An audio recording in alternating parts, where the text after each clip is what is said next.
Welcome into the official. As always, we have a great show for you this week, and we've already dove down into some of the sleepers. We had a 3-star special 2 weeks in a row, but a lot of those guys still were going Power 5.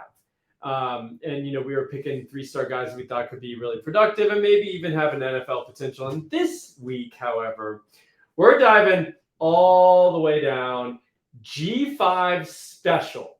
We are going to only go to guys who are committed to a G5 school. And just bear in mind, this means probably the best you're going to expect is, high-end college fantasy production, unlikely to be NFL guys, just by the nature of going to G5. But we are diving all the way down to G5 only recruits and giving you what we think are the best of the best. This is the official.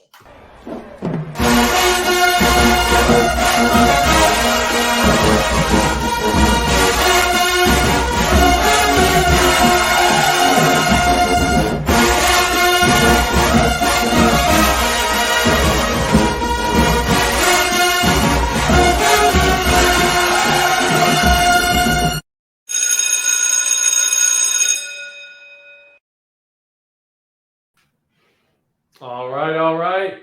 Here we go. G5 special. I mean, for the true sickos, this is what we love, right? This is like probably our favorite episode outside of maybe the freak list episode, because we get to just throw out rankings out the window. We get to throw out worrying about the NFL out the window, and just like the most fun 3-star G5 guys, we're going to go through G5 fantasy producers. And just before we get started, a reminder, I do not have a home field shirt on today. Obviously, I've got like an actual collared shirt left over from my work day. But just a reminder, check out homefieldapparel.com. It has really excellent college football apparel from Colorado School of Mines all the way up to Alabama and every school in between, usually with a vintage retro look. Very comfortable, very great fitting stuff. So shirts, pants, hats, I think some hoodies, really nice stuff. Homefieldapparel.com. And when you purchase your first purchase from them, type in Campus 2 Kenton, with the number 2, Campus 2 Kenton, and the promo code to get 15% off. So that's simple. And also, of course, check out campus2kenton.com for all your college football, NFL, fantasy football needs. Membership starting at just $2.99 gets you amazing tools you can't find anywhere else, looking at college fantasy production, measuring it up against other players historically, so you can plot, I don't even know, Devonta Smith versus Julio Jones, or Jermaine Burton, guy just came to my mind from Alabama. Plot him against Devonta Smith and Julio Jones and see who had the better Alabama career. Helps you put in perspective when you're thinking about drafting those guys in your dynasty league. All different ways to use those tools, but that tool specifically is even available at the $2.99 option. So, and then it goes up from there if you want more bells and whistles. Without further ado, welcome in my guys, Matt and David. And are you excited to get into some just sicko mode stuff with G5 recruits here? Yeah, absolutely. This is not a show for the Devy people out there. No, not gonna like it. Not a show for the faint of heart. I mean, we're going to be talking about guys going to North Texas, Miami. Well, I mean, the first, all of our consensus first pick though. Yeah, I think legit, we all see. That's probably the highest end G5 guy that we'll have. I'm going to bring up our top 10. So we put top 10. These are all the positions. We're not going to do 10 quarterbacks, 10 running backs, 10 receivers. We're just do top 10, all positions. I don't think anyone has a tight end in there. I'll be honest, I've not looked at G5 tight ends. No. But by the end of the cycle, I think we'll get there. But yeah, not yet. And we're going to just share this thing. Okay, so this is our top 10s here. And we have a consensus number 1. Jamari Cauley going to SMU, which is a premium landing spot in the G5. He's also, I think, a 24/7 composite top 50 receiver. So he's pretty highly ranked anyway, especially when you're, putting it in the context of G5. Matt, I'll just go to you first. He's your number 1. He's all of our number 1. What do you like about Cauley? And then David chime in and we'll play some tape here. Yeah, I mean, we talked about him last week, but I really like him as a downfield jump ball deep threat type. You can see him. He just consistently wins contested a lot. He probably doesn't have an awesome mile per hour time. I don't think we currently have one in the database, but I think he's deceptively fast. Like a guy that'll hit a second gear, mid like go route, and then create some late separation, which really showed out in my charting for him, which he did great in our charting. So that's something I like to see. I think he has legitimate NFL upside, and then SMU is just not only a great spot for developing wide receivers, but for getting their wide receiver 1 and 2, great production. Legitimate NFL upside. David, you concur? You have him as your number 1. Anything to add? Yeah, I agree with all that. I just think his play strength is probably his biggest thing. Yeah, I think given his size and everything like that, like I think the NFL will be interested. And SMU is just like the strongest G5 going, like one of the strongest G5 schools there is.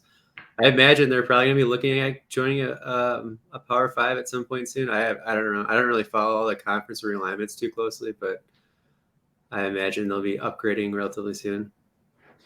It seems like they would be knocking on the door of going P5. I agree with you.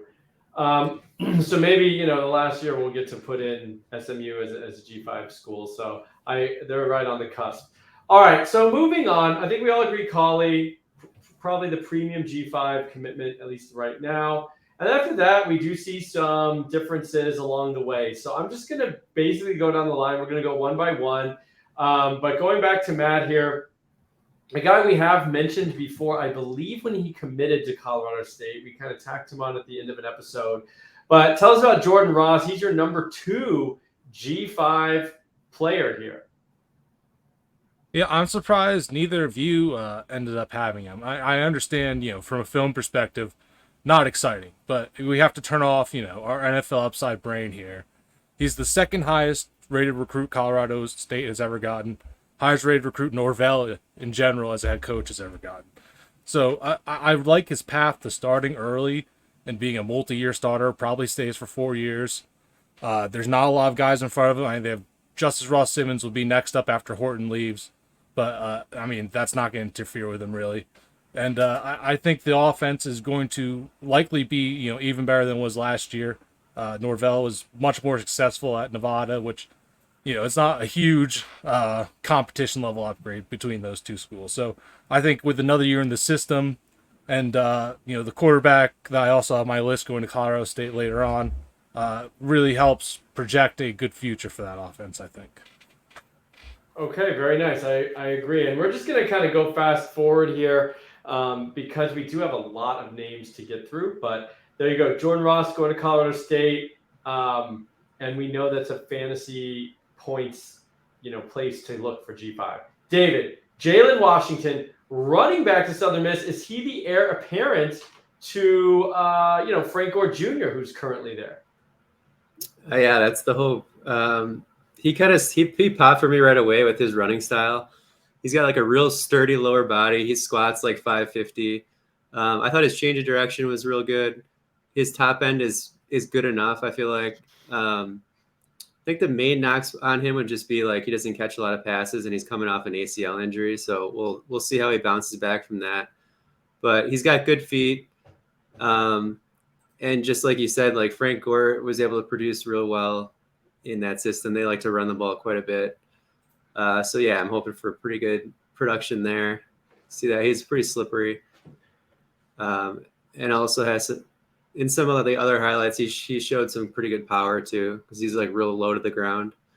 Yeah, I've got him at, I think he's like 5'8", 195, which is stout. I had the exact same thing. The short area looks really good. He can make you miss in a phone booth. I thought he basically just missed my top 10, so I liked him quite a bit. He's in my top 10 too, actually. 2,000-yard rusher. Yeah, he's someone we both have. Okay, I missed. Oh yeah, you're a little lower down, number 8. Yeah. But yeah, okay, the ACL we all kind of like him. The ACL is concerning though. It was bad enough that Southern Miss did pull the offer until he came out and did well at their camp this summer. So he's still like 80%, he said. So we'll see how he does this year. Hopefully, get that back. I think, because the tape is pretty exciting. And I'm going to go with DJ Wiliams. Headed to Ball State. He does hit, let me double check here. I don't want to say it wrong, but I think he's kind of got some long speed here. I don't think we have a miles per hour. Good change of direction. I talked to Alan True of 24/7, kind of friend of our website. He does the Midwest recruiting for 24/7. And I just kind of threw that name out there. He's like, oh, yeah, I like DJ Wiliams quite a bit. So kind of some confirmation there. Headed to Ball State. I mean, any of these MAC schools I'm fine with because, they can just explode at any given moment and there's not a lot of defense in the MAC. So I like the landing spot because I kind of like any MAC landing spot for the most part. And I just think when you go to these schools, if you're the best player, you're going to play. I mean, period. And I think he's probably one of the more athletically gifted guys on that depth chart. I really liked what I saw from his tape. I don't think we have a miles per hour, unfortunately, but he looks 21 flat. Yeah. Okay, so it's 21. Pretty good. That's gonna play in the G5 for sure. That plays kind of anywhere. I like him. He's close to 200 pounds as well. I mean, so it's kind of like not that hard of an equation there to see some potential. All right, moving back to Matt. Marshall Sanders. Headed to Fresno State, which we like that offense, what they've been able to do recently. Tell us about him. Yeah, so I've been looking at him a little bit now, as I thought he was going to go to Oregon State, where their depth chart is pretty open too. But he is a big slot guy, good down the field, good after the catch. I mean, Fresno State is a pretty awesome spot for just the passing production, and their depth chart's pretty weak at the moment. They don't really have anybody there for the future, at least. He's the 8th highest recruit in Fresno State history, which is another solid stat for him, just to help ingrate himself into their system. I think he could produce early, and he really reminds me of like a Parker Washington type, the big slot, downfield, good after the catch. Probably doesn't have that level of Devy upside now, especially going to G5 though. Right, but I mean, yeah, I would take a Parker Washington in G5 for the CFF, like you're saying. All right, not bad. David has him too, notably coming up here, number 4. That's right. So we won't have to double up on Marshall Sanders. You guys both like him quite a bit. David, UNLV. You can't like the landing spots. You must really like Cadence McGee. Whoa. Yeah, we like the UNLV. So, I mean, Kyle Wiliams was okay for a couple years. The new system this year, man. So all right, tell us about it. Just inform me and our listeners because I don't really know what to expect exactly, but from everything I read, that Brendan Marion coming in there to be the offensive coordinator, he wants to run something similar to what he played in at Tulsa in like 2007, 2008, which was like crazy paced offense. They ran like 80 plays a game. So listen, we'll see what the offense looks like this year. If that isn't the case, then I'll bump this guy down. But I like McGee. I think he's one of the more fluid guys of receivers that I looked at from the G5. I thought he had good ball skills. I thought his route running was pretty good considering he's a 3-sport athlete, so he's not focused on football year round. I just like learning from Brendan Marion. Everyone talks about how he's such a good developer of receivers in general. So, it's probably a little aggressive to have him this high, but UNLV doesn't have a whole lot of receivers there. They haven't recruited very well there either. It could be, if their offense takes off, they could be a hot transfer spot though. So he could just get kind of leapfrogged a little bit, but there's enough like positive indicators for him, I feel like. All right, Clayton McGee, and honestly, you educated me on the UNLV coaching change. I don't think I was up to date on exactly that, so good to know. All right, moving on to my number 3, and this guy's very, very fun. I think NFL upside is probably pretty limited. I think any G5 QB, it just rarely happens. But I'm going to go with Clayton Dees here. Now, this is a guy that real analytics, now that's a good throw. That's a really fun throw.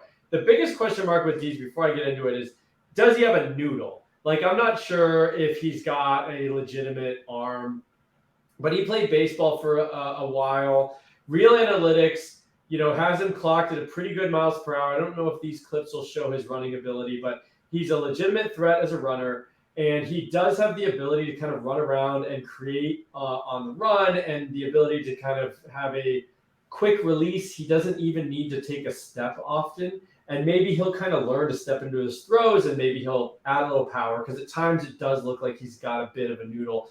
But he's exciting. He can make plays. And he's going to FIU, which, they're devoid of most talent anyway. So I also think he could be a riser. Huh? Not a QB.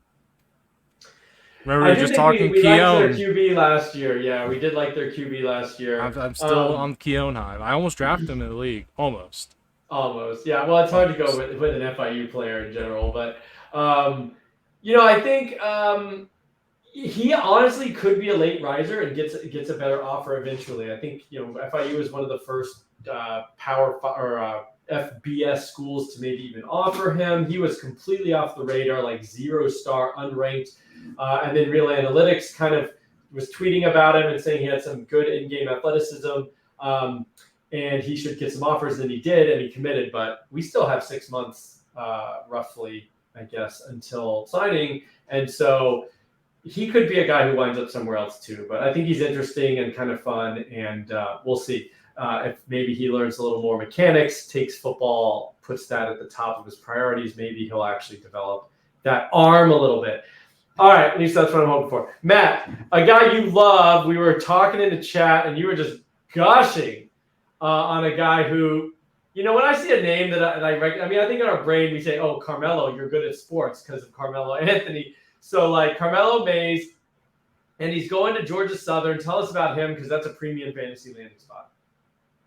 But yeah, I couldn't convince either of you to get on board with me with him, but I have him graded out super high. I think he might have, maybe a tiny bit of NFL upside, but, we're hoping for day 3 with these guys anyway. Right. So not anything really there. But Georgia Southern, it's hard to imagine a better G5 spot at the moment. He can come in. I like him more than the other 2 Georgia Southern wide receiver commits currently, in Ziggy Holiday and Keon Davis. I think he easily clears them. But even if he doesn't, that offense can easily sustain 2 wide receivers anyway. So I'm not overly concerned. I think he can go play on the outside there, win a lot of deep balls, and produce pretty often and early, hopefully. Yeah, I definitely think he can, he's a bigger guy, if I remember correctly, and I think he can definitely kind of win on the outside, especially in the G5, and he had some good separation ability. I took a look at him. He just didn't quite make it for me, but he was an interesting prospect for sure. All right, Marshall Sanders for David. We've already talked about him, so no offense, but you'll have to take a lap here as I move on to Zachary Widener. Going to Coastal Carolina, listed as an athlete, but I'm pretty sure reading the tea leaves, he's going to play receiver. This dude, as a junior for his high school, was like just an all-purpose everything. You see here at end around, I think he had over nearly 50% market share as a receiver. They did not throw the ball very much. I think they only had like 800 or 900 passing yards on the season, but he had over half of those and over half the touchdowns. And then also had 4th most rushing yards on the team with like a 17% rushing market share, punt returns, kick returns. And I'm pretty sure he's got a 10-6 100-meter under his belt on the track. So he's a really good athlete. And going to Coastal Carolina, I know they've lost Jamie Chadwell, but, I just think they've identified players in the past, and he seems like a very exciting offensive weapon for Coastal Carolina. So he's going to make my list here. And he's not even that small. Like he's what? He just missed for me too. I like him. Yeah, I actually like him too. Dave and I were just talking about him like last week. Well, I'm the only one who had the gall to put him. They're also getting another interesting guy in Jalen Harris. So that kind of I like him getting too, both actually. of them kind of pushed them both down for me. But I like he's fringe close to making my list though. I do like him. All right, Matt, you're going to get the first crack at a guy I think we might all have. I guess no, David doesn't. I couldn't get David on board. I tried to convince him. I have this guy too, and he's super fun. Micah Alejado, going to Hawaii. I think he might originally be from Hawaii. I'm not sure. I feel like I saw some graphics that said coming home or something at some point. Yeah, I think he is. Okay. But he is very fun. We'll just get out there in front of it. He's like 5'10", 160, I think, on 3. So you're going to address that, I'm sure, when you talk about it. But super fun guy. Let's go with Alejado here. Yeah, I mean, he is definitely very tiny. His arm is not, overly impressive. I do not think either of those matter at all when we're talking CFF. We've seen people smaller with worse arms produced there. So I don't think it matters. Going to Hawaii, which last year they had a rocky start under the new coaching staff. This year they're implementing their run and shoot offense. Should be extremely productive there. Hopefully 4,000-yard passers. And they're weak at quarterback. I mean, he could come in and start year one and potentially 4 or 5 years, depending on eligibility. He's got rushing upside, as you can see there. Starting quarterback for Bishop Gorman, one of the premier programs in the country. Usually the significant talent gap between who he's playing versus his team, but I still think he's pretty good and definitely good enough to produce at that level. And also a Max Preps All-American, which at quarterback, which there's a decent trend there. Majority of them do end up going P5.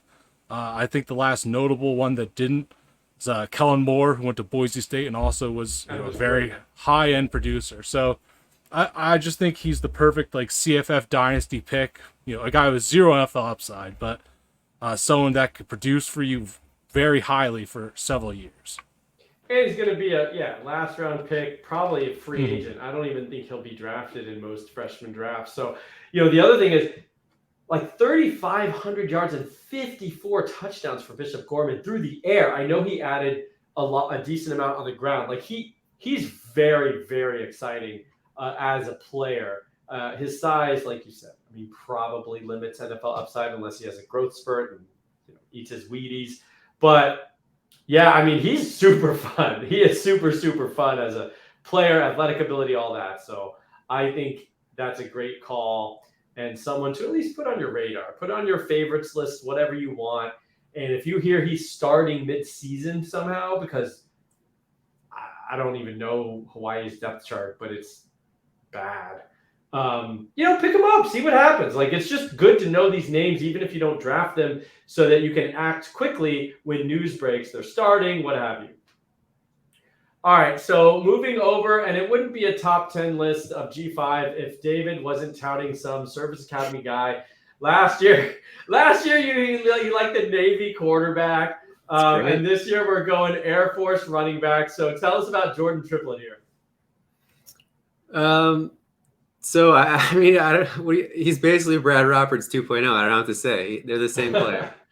And by the way, I don't know if you guys ever watch Brad Roberts highlights. He's not even that good of a running back. Honestly, no, he's not. They just defensive linebackers just get out of place, and there's just huge holes, and he just basically bursts through it, and just all you have to do is be decisive and just break some tackles, and before you know it, you have 100 yards and 2 TDs. So it's a pure production play.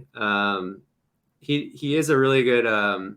He runs like a 4.6 like Roberts does too, but he's got nearly a 600 squat, and he is powerful. He's already 210. He does not break away. Yeah, but it's who cares? So. Yeah, what do you want me to say? It's the triple option. It's literally in his name. His name is Triplet. It's he was born for this. That's my selling point. All right, I love it. No, I do love that you're not shying away from, because you're right. The service academies have production on the ground.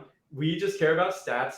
I don't think it's crazy to think about that, but generally speaking, I'm never going to look towards the service academies. But that's why, we're stronger as a whole unit than individually, because we can catch each other's biases and whatnot.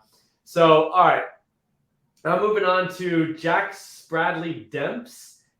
Going to North Texas, I just thought this guy was a pretty interesting, bigger receiver, could play on the outside. He hits kind of the minimum that I'm gonna care about speed-wise at 20.6 miles per hour. So, not insane, but certainly good enough that I'm not worried about it. And then he just seems shifty. He's a bigger guy.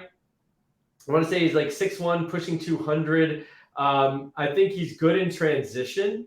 When he catches the ball and turns up field, he does it very quickly, which is something I learned to kind of look for. I'm still trying to figure out how to evaluate it exactly, but I know Brian Hartline mentioned Jackson Smith and Jigba did that really, really well, and it's something he looks for. And so when I see a guy where that ball just kind of like sucks into his arms and he turns upfield quickly and there's just no lost motion. There's no bobbling. There's no hesitation. It's something that jumps out to me. I felt like he kind of had that. He's going to North Texas. We kind of like that. There's been some good producers in the passing game. And I think he's a bigger player that can probably out-muscle some of the DBs in G5. So I really liked him. He kind of jumped out at me, and he is, pretty highly rated here on this list. So that's Chuck Spreadley Dems for me. Moving back to Matt, complete the cycle here with the Colorado State stack. Darius Curry to pair with Jordan Ross. Tell us about it. So we talked about Darius Curry way back when he committed. I hadn't really looked into him all that much then, but now I gotta say I'm pretty high on him. If it weren't for a lack of a growth spurt, I think he would probably be committed to a premier P5 program right now because I think he has the ability. He's just 5'10", 185 pounds.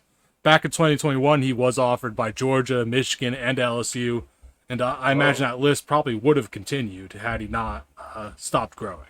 So I think that's really the only reason why he's playing at this level. I think he's very talented. We talked about the Norvell offense earlier. Carson Strong was extremely productive, and Curry can do that, plus he has legs, actually, so he can run too. I think he could be a starter by year 2, and he'll be a heavy producer for several years. I like that. Nice reconnaissance there, learning about his offers when he was like a freshman and sophomore. That's pretty nice. Says what a lot of teams were thinking about him. All right, moving on to David, who's going to get first crack at Arrington Maiden. I know that Matt has him on his list as well. Going to Memphis, which we know is a good producing offense. What do you like about this guy? Yeah, I like the offense. They play pretty fast. They throw it a decent amount. I thought he had a pretty good arm. He has a big frame. He's like so he only ran for like 150 yards, I think, something like that, which isn't not ideal, but from everything I've seen from like summer, like he's gotten a lot stronger and he looks more like athletic, and he's been kind of doing really well in the 7v7 circuit. So, and he's really young for the class too. So I'm just kind of hoping that he's having going to have like a big senior breakout. If he doesn't put up big numbers this year in Texas, like I'll probably back off him a little bit, but I'm expecting him to have a breakout. Okay, and I know Matt likes him too. Anything you want to add real quick since he's on your list, Matt? No, I think David covered everything there. Young, big arm, lots to like there. He does look like he has a big arm, even in those clips there. All right, so works out nicely right along the line here. Number 6 for me is Brady Cleave, who is also going to Memphis. Trying to see if we have. Oh, wow, I just realized three Memphis players on this list actually: quarterback, wide receiver, and running back. You gotta like the Memphis offense. So Brady Cleave is a guy who's like 6'3", 180, so pretty decent size. He shows some yak ability. I mean, even right there, making 2 guys miss, also getting to the outside. And then he does have some long speed. He was a 45-foot, 8-inch triple jump, which is, pretty good. That's well over 50 percentile. I don't have in miles per hour on him, but he looks pretty athletic. And, going to Memphis, he also had well over 50% of his team's market share. He was like the only guy they threw to. I mean, I think he had over 1,000 yards and the team had like 2,100. He also had like the vast majority of their touchdowns. I mean, it was very obvious. Like he was very much the guy in their offense. In high school as a junior, we still have senior year to play. So when guys are like dominating, we're talking junior year. So they got a whole nother year. And I just think he's a really interesting guy. Looks pretty athletic. I think he's got some yards up to the catch ability as well. So in that Memphis office, could play the X and potentially be a pretty nice producer.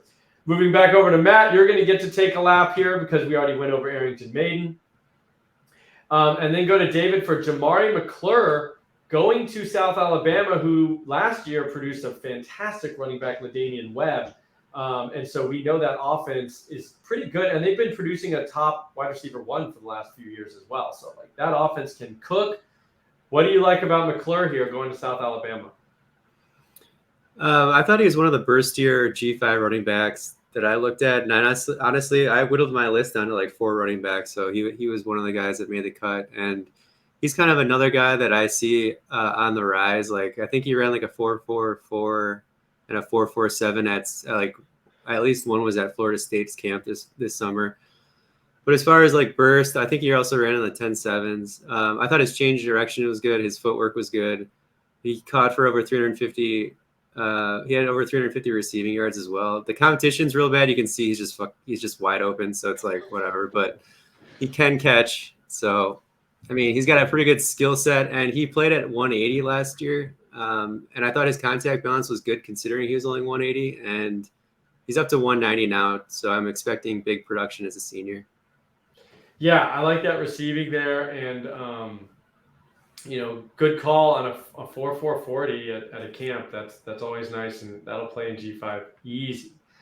All right, moving on to Antonio Floyd going to Eastern Michigan, a guy I just really found kind of digging real deep in the last few days, but his tape kind of struck me pretty quickly, and I think Matt said he looked kind of fun too. He's going to Eastern Michigan, which certainly has put up some decent producers in the last few years. Hassan Bedouin was really good, high volume receiver for them. And so Antonio Floyd comes in. He's definitely an X. He's 6'3". I think he's listed at like 6'3", 180 or 160 or 170. So he's kind of skinny, but he does look like he can put some moves on guys, win jump balls. And I just thought he looked fluid. He kind of just looks like a good receiver, quick enough. Not sure if I have a miles per hour on him, but I just like the tape. Sometimes you just guys, they just look like ball players. I mean, I hate to be that simple with it, but he just looked like the part pretty quickly, had requisite size. And unless we get a miles per hour that's like, sub 20, I think he'll remain pretty interesting to me. All right, Matt, Jalen Washington, so you're gonna have to take another lap as we go around. But that's okay. You got a few guys, the first dibs on a few of these guys. And then we'll go to Miles Coleman, North Texas, another North Texas wide receiver. You could take this one if you want, Matt. Yeah, Matt, you could do it since you've had two breaks. Yeah, I like it. That's fine. I mean, I think we probably have the same take on him. So Miles Coleman, let me pull up the video here. Another North Texas receiver. So we got two North Texas receivers on our lists. Yeah, so he is, I don't have the official listing on me, but I believe he's like 5'5", 150. So extremely tiny, pretty much shuts off any NFL upside there immediately. But he's playing 6A Texas ball, and he's extremely, extremely productive. 1,600 receiving yards, double-digit touchdowns. Doing that Texas 6A, I have very little doubts he can do that playing in the G5. Extremely athletic, too. He doesn't have an awesome athletic score in our database because it's size adjusted, but if it were not, I mean, he has some very good jumping numbers, speed. Everything's there for him to be pretty productive at North Texas, who should be even better passing spot now. I believe they just brought in Washington State's offensive coordinator, so they've increased the passing production even more, and there's room to share even if Jaquez Spreadley Demps does pop up, which I would prefer Coleman over him at this point. I just think the production profile is too juicy there. Third best in the class. Yeah, Coleman looks hyper, shifty, all that stuff, which you're going to have to be at 5'5". But, I agree with your assessment of he can handle that in the G5. I think the pipe dream is basically he's like Jakeem Grant in that Eric Morris offense. Like Eric Morris was the OC at Texas Tech for quite a while. And Jakeem Grant was like the little jitterbug guy that put up big numbers. That's kind of like the pipe dream for him. Okay. I like it. I mean, that's a nice comp to hope for. So moving on to a guy that, I can't believe David didn't make his top 10, although I found out after the fact that he definitely likes this guy. Braylon Issam, who's headed to Miami of Ohio, which may have put some cold water on it because, they're not an exciting, even though they're in the MAC, they're probably one of the least exciting MAC offenses, at least in the passing game. But, this guy's got legit dunks. He's 6'2". He can throw it down. We see the athleticism on the basketball court. And then, he's kind of raw as a receiver, but, he's going to play X. He's going to be outside, and he is absolutely going to be able to win contested catches over all sorts of guys in the G5. He's physical. He does have some giddy up. I think he's got some acceleration. I wouldn't say he's, I don't see a lot of refined ability in and out of breaks and things like that. I would say he's kind of raw as a route runner, but I'm not that worried about it. And in 4 games on max preps, we don't have his whole season. But like in 4 games, he was like almost 70% market share. So I mean, on his team, he was like the only player that they threw to.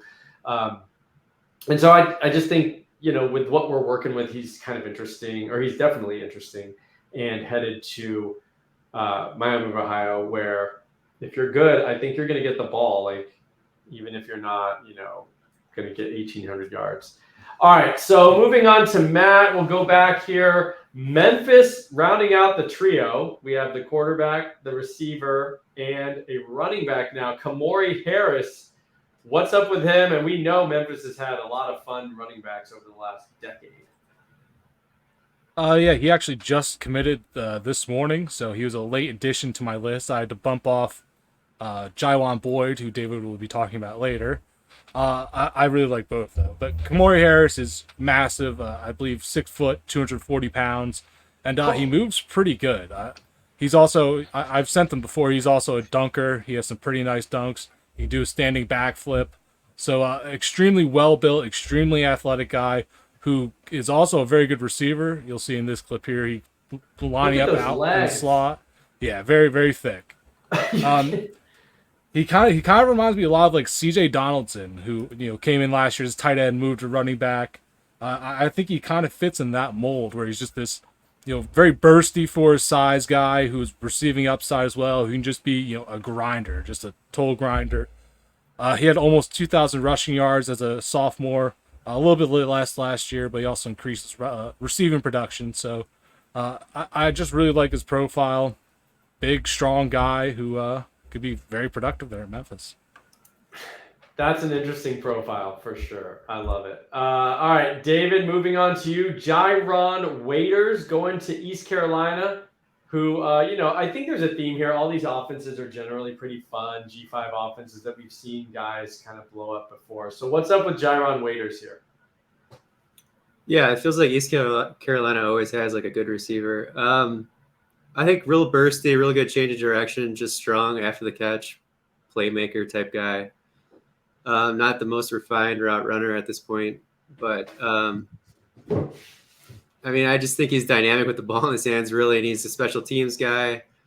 Pretty good. He reports like a 40-inch vertical, so he's explosive. And East Carolina just has I think he's probably going to play mostly slot. I would think he could probably play some kind of smallish. Yeah, he's 5'11", 180, I think. Given his quickness and stuff in short areas, I think he'll probably be a slot. He could probably play some Z, but maybe he's the next Justin Hardy. I'm just going to keep saying they're the next whatever. Zay Jones. Successful player, yeah.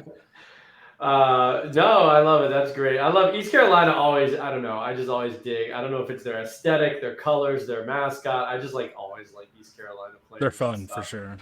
I fell in love with Keaton Mitchell for the last few years. All right, Micah Alejado is on my list. We've already talked about him. Miles Coleman, North Texas for Matt. We've already talked about him. So David gets back to back here. Javon Boyd going to Troy. Matt gave him a shout out. Just fell off Matt's list, but David kept him on. So tell us about this Troy wide receiver. Troy offense, I wouldn't say is one we're hyped about. Their passing production was pretty good last year. They're actually one of the. Not too bad. They're in the top third, I would say. So go for it with Javon Boyd here. Yeah, this is kind of a similar story to Jairon, honestly. Another dynamic guy with the ball in his hands. He's definitely a dog. He plays very, very physically. He's going to break a lot of tackles. He's, you're not going to like that, Alfred. He just ran into the DB, but that's all right. That's all right. He's still made up for it. He's a playmaker. So yeah, I would kind of agree. Troy isn't the most exciting offense. I think you're hoping to at his peak, you're hoping to squeeze out 800, 900 yards and 8 TDs or something like that. But I don't know. I liked his tape quite a bit, and I think he's dynamic. Yeah, I always like those. I've actually come to really appreciate the secondary clips when guys are and you can see their change of direction and kind of attacking the ball. I really, that's something that does strike me that he did that on that interception there. So, yeah, man, I definitely would defer to you more than my taste. So Javon Boyd's on my list. All right, so then moving on finally to Marcellus Tate, who David did say was close for him. I think this guy's one of the more dangerous runners of the G5 QBs I looked at.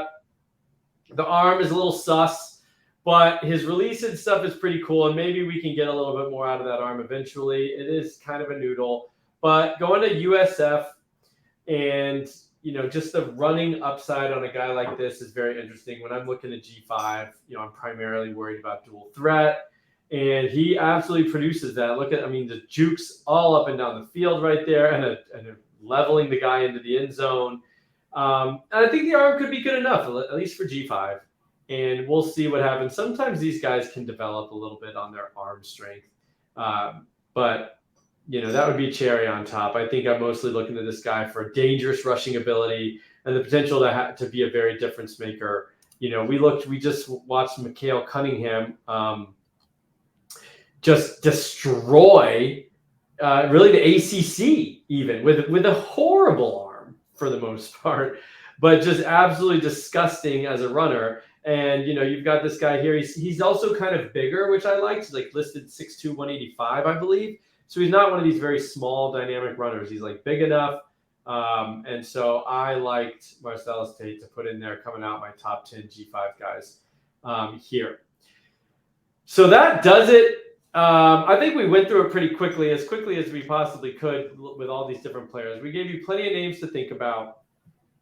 And then I'm going to take off this list here and just kind of move to a final screen. And there's two big commits I think we should talk about. Number one, Mike Matthews, who is on one of you guys kind of like him, right? He's going to Tennessee, and he was a riser, I think, between the two mock drafts that we did. And he kind of got drafted higher, I believe, in the second mock draft. Now he's going to Tennessee. What do you guys think? Obviously, that's become kind of an offensive haven. You could take this one, David. I'll talk about Tatum. Yeah, so I bet he's probably one of the best basketball players in this class. Really explosive athlete, plays above the rim, has like 3 minutes of just straight up dunks, but he's just one of the most coordinated in this class, I think, as well. So it's just like body control, a verified 4.45 40. When you go to Tennessee, you don't have to be a really good route runner, honestly. They just spread it out, and you're getting a lot of one-on-one or scheme stuff. So it's just the perfect spot for him. He's got good ball skills. Like I could see him putting up, even if you don't love him, like say you think he's too raw as a route runner or whatever, like you can still draft him, and just his stock is going to go up. I think he's going to put up big numbers, and you can just sell him around draft, like the NFL draft time, if you don't believe in his like long-term value in the NFL. I think that's a good take.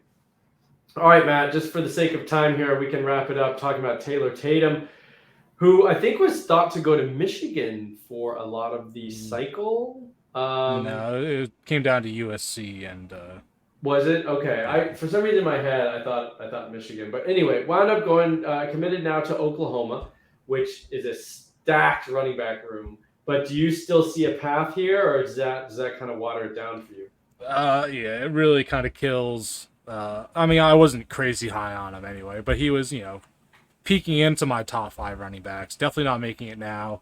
I do think he has NFL upside, but they've got so many backs there now. Last year's class, they got Hicks, Smothers, before that Javonte Barnes and Sawchuk.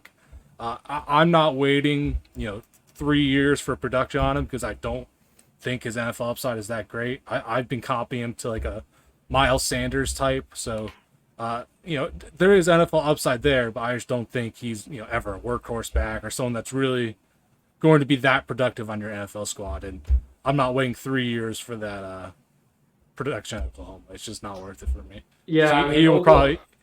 He still makes my tier 2, but he's probably going to get drafted. But I will never get him in a draft. People will take him ahead of me. Most people will take him before because I think he's like the number 1 on most lists and things like that. I agree. It's tough. We know they got 2 good backs last year who've already done it on the field. we kind of liked Caleb Hicks this year, and they took another running back. So they've got 4, backs that we think are at least decent in that room. And then he's coming in as an underclassman. So you're right. I mean, I think it could be 2 years before you're feeling comfortable starting him.